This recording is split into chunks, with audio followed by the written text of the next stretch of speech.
We got PUNCHMADE Dev. This man got his first interview, and as y'all can tell by the last couple reactions, he's a real deal menace. So we're gonna get into this interview. I watched like 10 seconds of it, and I heard where he was from. But I'm gonna go ahead and save that little part. I ain't gonna spoil it. Let's get into it. In the internet by storm, just an absolute character. There's a lot to dig into today. But first, ladies and gentlemen, welcome to the show, PUNCHMADE Dev. What up, man? So where are we right now? We in Lexington, Kentucky. And this is where you're born and raised? Nah, I was actually born in North Carolina. Okay. And then Born in North Carolina. I heard that part and I was like, bro, I gotta bring this to YouTube. This man is the biggest menace in the rap game, and he was born in North Carolina, bro. Now, we had a bunch of legends. We got Michael Jordan, we got Stephen Curry, DaBaby, and J. Cole. And now we got the biggest menace of them all, PUNCHMADE Dev. He was born in North Carolina, bro. I can't make this up. I moved to Louisville, Kentucky. Then from there, I moved to Hawaii. Then I moved to Houston. Then I moved to Lexington again. And now back to where I'm at now. Did you grow up in a military family, or what made you move around so much? Yeah, my people's job.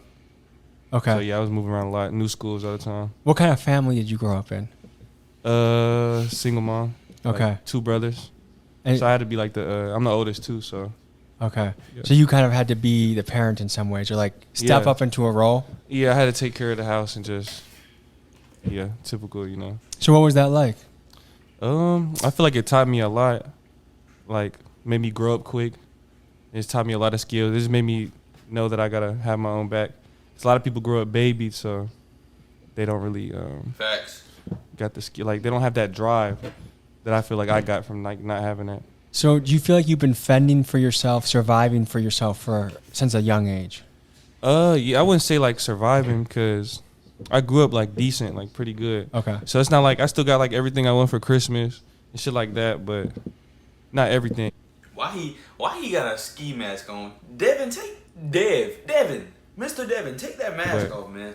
Just for like cause it's only one mom and I got 2 other brothers and more siblings too, so Single parent. I was alone a lot, so Yeah, that's the thing about a single parent household is mom's out working, Yeah. and then the kids are running crazy a lot of times. yeah, and I have to watch them, and then So just- so when I was a kid, what the crazy kids at my school were doing, it was all the way from ding dong ditching, lighting bags of shit on the porch on Yeah. fire, but all the way up to car hopping, garage hopping. Dude, If you're familiar with what that is, Yeah. you know, running into cars Yeah. and getting stuff, lighting Drano bombs, or not lighting it, but setting Drano bombs off in the middle of a pit. You know what Drano Yeah. bombs are? Uh-uh. You mix, this is probably going to be, YouTube's going to take me down for even explaining this. Let's just say it makes a big kaboom, but it's completely safe. It's not a real bomb. Yeah. What kind of stuff were you up to as a kid? I didn't really get in trouble Scamming? too much, but I think the craziest shit I ever did that I can think of now is like on like 4th of July, we had like a bunch of leftover fireworks, and like the day, it was like, this is like the 5th or maybe the day before. It wasn't on the 4th of July, and one person, so it was like 4 of us, right? So one person would go up to the garage, like no, 2 people would go up to the garage and bang on the garage, right? Then one person would ring the doorbell. And as soon as they open the doorbell, I would like light a firework and throw it inside their crib, and then we would run. That's insane. No. Yo, wow. this Okay. dude been a menace from the jump. He said, throw it in their crib, bro. That's attempt murder. So, like, were you a good kid for the most part? Dude. Were you good at Dude went from picking on special ed kids to throwing fireworks in people's houses. That's school? crazy. Like, how are you as a student? A student, I was a decent like B's and C's. I didn't really like school. I feel like it was. I feel like all the way up until freshman year. After freshman year, it's like all pointless.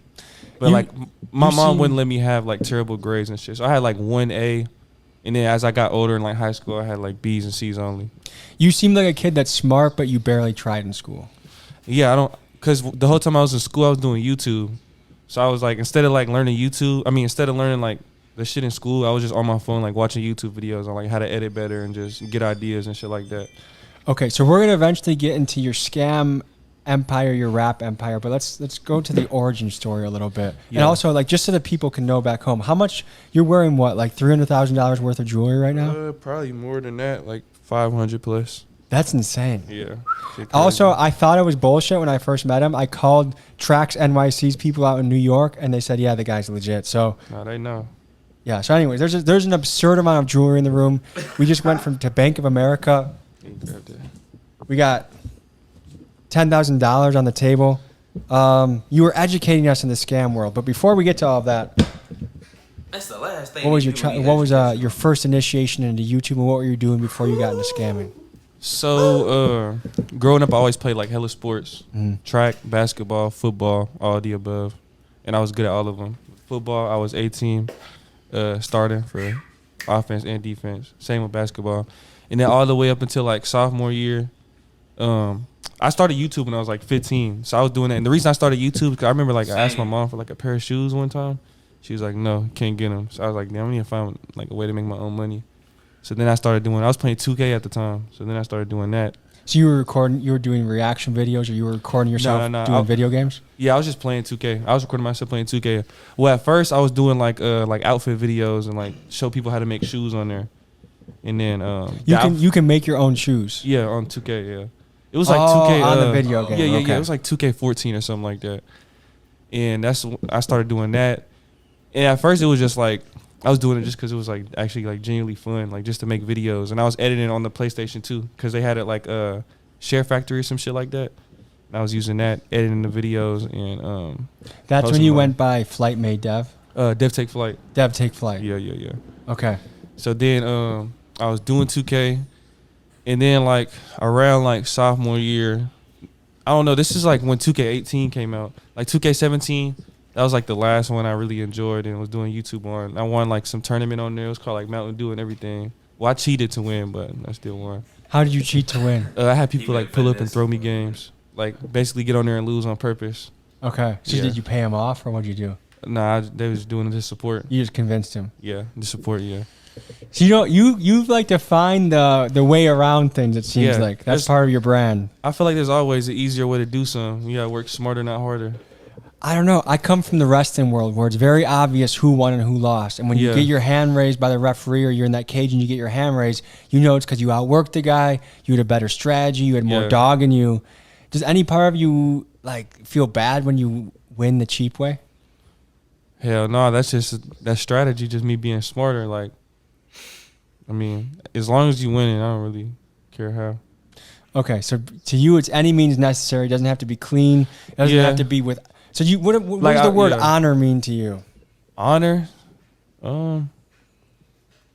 just being truthful with yourself. So if I do win, I'll tell you I cheated, but I still won. Okay, That's honor. so you at least admit that you scammed the game. Yeah. No, Okay. I finish every time. Okay, and then you began scamming around age 15, 16?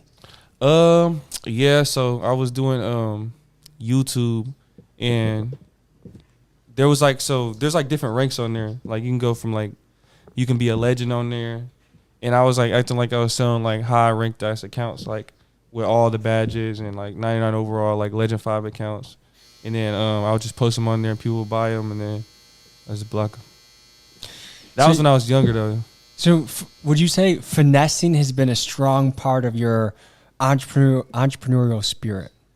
Yeah, I just feel like I'm really good at like I know how to talk to people and just like get what I want, I guess.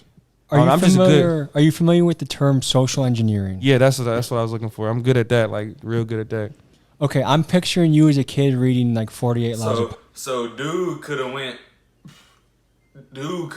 to the car dealership and been good, soft spoken, have good social skills, and make a great living like that, and it's honest. But he was like, nah, let me go ahead and get over on people via internet. And for people like that, I have one question. People who finesse and things of that nature, think to yourself, what would you do if that person walked up to you in real life and found you after what you did to them online and found you in real life and gave you the business? What would you do?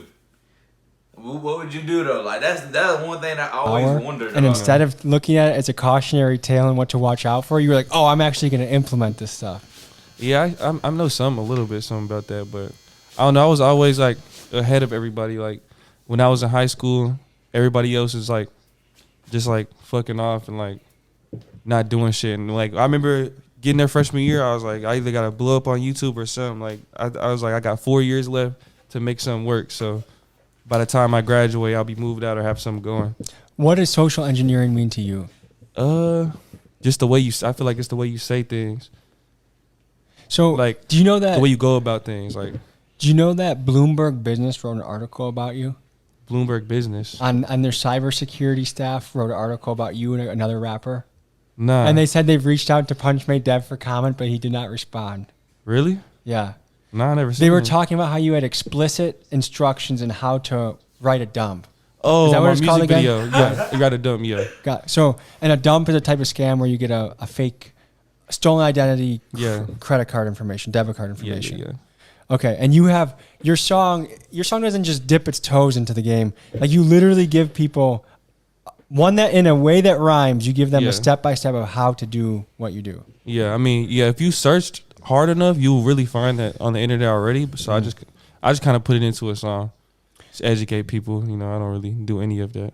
So one moral dilemma I've experienced on this channel is like when we put out the Kia Boy video, to me it was I wanted to highlight something that was happening in my town that was absolutely crazy that I couldn't believe was happening. Yeah. And in the process of doing that, if you look at certain cities, since that video has been posted, there's been spikes in different cities of increased Kia Boys. And I had no ideas nor intentions that teenagers would begin to steal cars because they may have seen a YouTube video from me. Yeah. Like that to me is the opposite impact that I'm.